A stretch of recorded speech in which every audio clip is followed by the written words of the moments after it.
as Aaron, sorry. Hi, Aaron. As a quick introduction, Aaron has worked for many years with Alcor and ICE as a medical response consultant, and currently he's the Director of Research and the Chief Specialist at Yinfeng Institute for Biological Sciences in China. Eric, please take it from here. So again, my name is Aaron Drake. For about 7 years, I was working as the medical response director at the Alcor Foundation in Arizona. Was working a lot of international development at the time and really enjoyed that. Had the opportunity to branch out and do some consulting on an international basis. And I've been doing that for the past 5 years. The bulk of my consulting has been with the Yinfeng Life Science Institute in China. And that's kind of been my background. I've really had an opportunity to work on a lot of different aspects of cryonics, not just the standby stabilization and transport, but really in the development of a lot of different aspects of this program. And it's been a fascinating journey. I've enjoyed a lot of it. And I feel like I have a very broadened view of a lot of different aspects of this industry.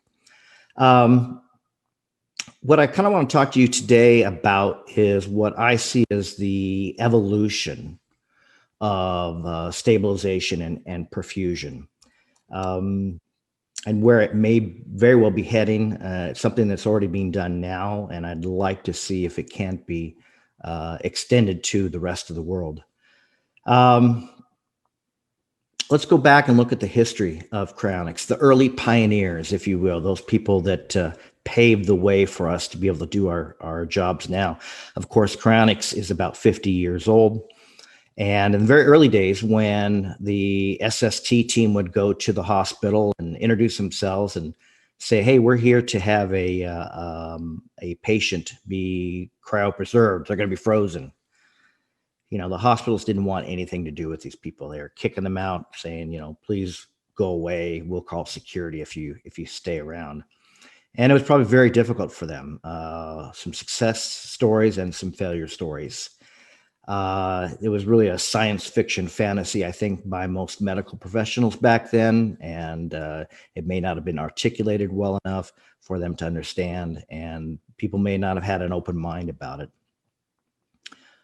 Over the decades, and specifically in the last decade that I've been in here, I've seen a lot of openness and intrigue about what we're doing. So even though there was some early pushback in the early days of when I started, now when we go to a hospital, there's a lot of intrigue. People are very excited. And I'm talking about the medical professionals there, the doctors, the nurses, the hospital administrators, rather than, you know, go away, you're not allowed to do this. There's excitement, and there's people, when they see what we're doing, the medical professionals, they say, oh yeah, I understand that. I do that same procedure. Oh, I see that piece of equipment. Yeah, we use that all the time. And so there's this development, this evolution of what medical professionals are seeing. And they're becoming a lot more accepting of that. Along with that, we've been able to have a lot more professionals on the standbys. Back in the early days, they were volunteers, many who had no medical training whatsoever, and they were just trying to put ice on and do some very simple things. Now you're seeing EMTs, you're seeing paramedics, you're seeing nurses, you're seeing doctors even go in and doing these procedures, participating in the stabilization. And I think there's becoming a much greater level of acceptance by the medical community, by the scientific community, as they see that we've upped our game, that our professionalism has gone quite a bit higher. I think we can continue to broaden that. And one additional step that I think will not only allow for us to have greater acceptance in the medical community, but will also be a huge benefit for our clients who become our patients, and that is ECMO. You may or may not be familiar with what ECMO is. ECMO is an acronym for extracorporeal membrane oxygenation. And I see this as the intersection of life-saving medicine and life-saving cryonics. just to give you a little bit of background on ECMO, essentially, this is an external cardio and pulmonary bypass where an individual can be kept alive for an extended period of time by mechanical means. Currently, there are about 485 ECMO centers around the world. Last year, there were, I believe, 16,000 procedures, ECMO procedures that were done worldwide. So it's really becoming an intervention that is had great success around the world. The idea behind ECMO is if someone is in respiratory arrest, if someone is in cardiac arrest, we used to just be able to basically do CPR, intubate the patient, and try to ventilate them and try to keep them alive. But ECMO really has changed that in the sense that you can now keep an individual on ECMO without their heart beating, without their lungs working, for up to about 60 days, realistically. They have gone a lot longer than that, but that's kind of the time frame that most people have. So if we can keep bodies perfusing without their hearts beating, if we can keep that oxygenated blood flowing without them taking breaths, and do it by mechanical means and keep that patient essentially alive, why couldn't we use this application in cryonics? Well, we can. We're currently doing it in China, and let me give you a little bit of background on where I'm working in China, what we're doing there, and I'll circle back around to this ECMO and basically how we're doing it. So, as we mentioned before, Emil said I'm working for the Yinfeng Life Extension program, and if you don't know where it is, it's in Jinan, Shandong, China. Basically, it's a little bit south of Beijing, about an hour and a half by bullet train. The Yinfeng Group is a fairly large company. They're not just into cryonics. They have 4 major divisions here, as you can see. A little more than 7,000 employees over all the different groups. But the one group that I'm working with is their bioengineering, the group. You can see here's their latest facility that was just completed, which is about 1 kilometer away from where I'm currently working, and we'll be moving into this new facility here probably within the next month. They have their history basically is in cryopreservation of cord blood stem cells. And so they're very accustomed to working with dewars, to working with liquid nitrogen. And they really built an empire within a section of China with respect to storing the cord blood for newborn babies and using it for treatments for congenital diseases, et cetera. So they have a lot of experience in this particular area, and they've continued to really broaden what they're doing. Basically, they're looking at their biological program as a way to try to keep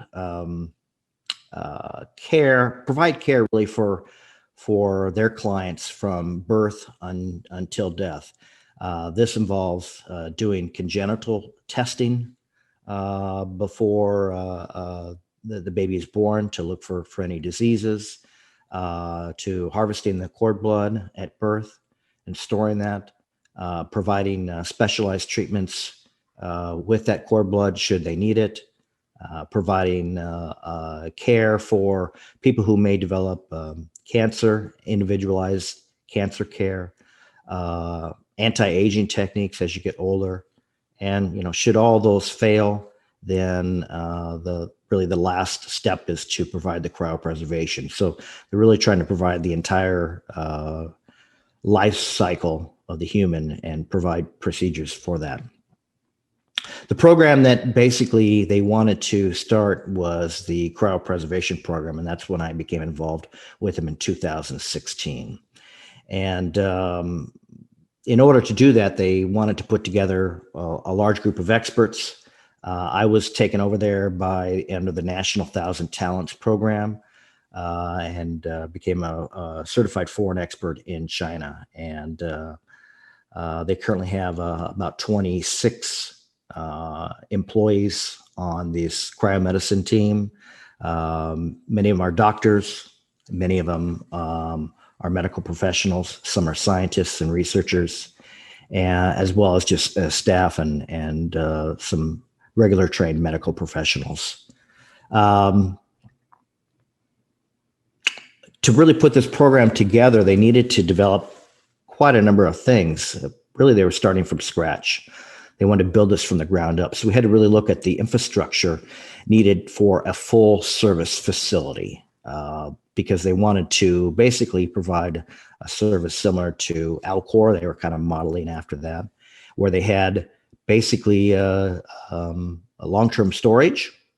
But not only that, but they would have the medical teams that would provide the standby stabilization and transport at the hospital. They'd have the surgical teams that would be providing the perfusion. They would have all the administration aspect of this, so they could begin to develop the clients and provide really a full service program. So they had to develop a lot of their own equipment and supplies. As you can see here are some of the doers that they've developed. They've got a lot of monitoring capability that they can access remotely. They have them in different sizes to accommodate different families. In China, there's a lot of interest in having the dewars individualized, so a family can purchase a dewar. So they want to store future family members in that dewar as they go. So they have them in different sizes for people to choose from. One of the other developments that they had worked on was developing a cool down box. This can take a patient from ambient temperature down to liquid nitrogen temperature in one controlled environment. It's computer monitored, computer controlled, and they can control the descent to exactly whatever profile they want to have for that individual. One of the other things that they've developed is their own cryonics surgical table. Basically, this is a very cold table that can run off either electricity or liquid nitrogen, and they can really control the environment of the patient while they're getting the perfusion done. So they've really kind of taken a lot of these pieces of equipment and either improved upon what was already out there in the community or developed it on their own. And so that's been, I guess I'm really proud of a lot of the things that we've been able to accomplish in those areas. The one development, though, that they've really, I think it's had a huge impact on the performance over there is that of the ECMO. This is basically our ECMO team over in China. You can see me in the center, and I'm flanked by all the doctors and the perfusionists who are involved in this program. So typically on an ECMO team, you've got a cannulating surgeon. You have an anesthesiologist who can also second as a surgeon. You've got an ECMO specialist, someone who can oversee the entire process. You have the perfusionist, who's going to be there for the long haul, and then numerous medical people. So this is essentially the team that you're going to have, and we've been able to really develop this and do this for the patients there. To give you just a kind of a very brief view of what ECMO is in terms of the equipment, this is a diagram, basically shows essentially you're removing the deoxygenated blood from the body. You're running it through a filter to filter out any carbon dioxide, any impurities. You're running it through an oxygenator, so you're adding oxygen back into it. You're cooling it, and then you're taking it back into the body. And you can replace the heart and the lungs. So the idea is that we're actually going to set this up at the patient's bedside at the hospital. Essentially, whether the patient's in the ICU, whether they're in an operating room, the perfusion team is essentially going to go to the hospital and they're going to do a mobile ECMO procedure, where basically as soon as the patient has been pronounced, they can go ahead and start this surgical procedure right there and get them on bypass and start circulating oxygenated blood. Far superior than any external compressions that we can do. Obviously, the first level of compressions are just hand compressions, doing CPR. The next is we're using chest compression devices. All those, while can provide some level of perfusion of the tissues in the body with oxygenated blood, really pale in comparison to what the heart can do. This machine is even far superior. This will essentially do better than the heart was doing while the patient was kind of in their waning moments of life. And so we are now providing oxygenated blood to essentially keep that body alive physiologically. They're clinically dead because the heart is not working. They're legally dead because the doctor has made a legal pronouncement. But physiologically, we want nothing to change. And so in this photo, you can see the difference in the color of the blood.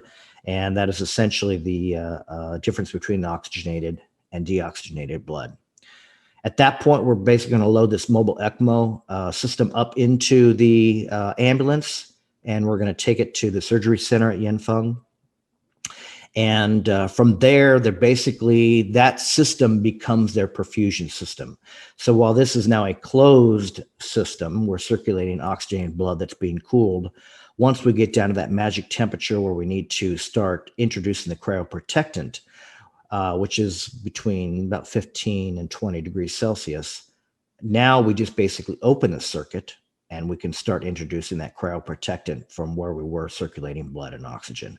So it's a very seamless way to keep the body very cold and allow the perfusion to occur without any delay and hopefully without any warm or cold ischemia that we've talked about quite a bit with previous lectures.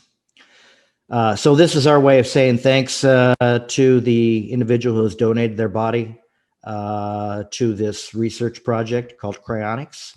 And it's essentially what we do in China.